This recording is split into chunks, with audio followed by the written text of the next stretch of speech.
Hello，大家好啊！又到咗阿彪談天論股嘅時候啦。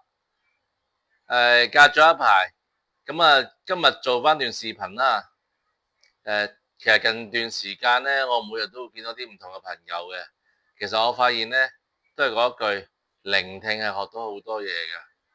通過聆聽啊，你係可以學到好多嘅一啲資訊，而你嘅主觀諗法有時其實唔一定係正確嘅。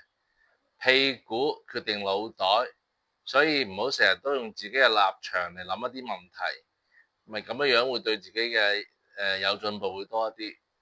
咁啊，今日咧我先講幾個 topic 啦。咁首先要講翻一啲嘅旅遊趣事嘅。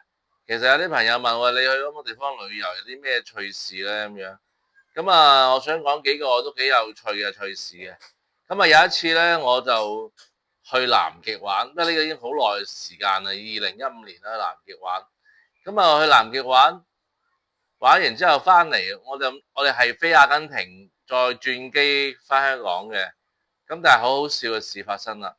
當晚咧，我哋就其實嗰個飛機係某一天嘅0點30分到啦咁樣，但係我哋睇錯時間。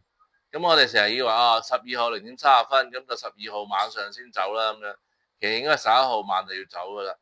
咁呢個好常識嘅嘢錯誤啊，咁啊搞錯咗。咁啊當晚咧，我哋就去咗阿根廷嘅首都布宜諾斯艾利斯度做乜嘢咧？去 join 一個課程啊，去跳呢個 Tango，哇好鬼好玩，仲攞個證書添。當時最有趣係咧，我哋跳 Tango 嘅時候咧，識到一班啲外國嘅女士啊。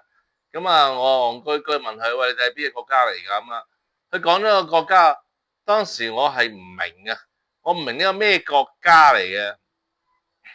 其實 Israel 就係以色列，好尷尬，搞嚟搞去都唔知係咩國家。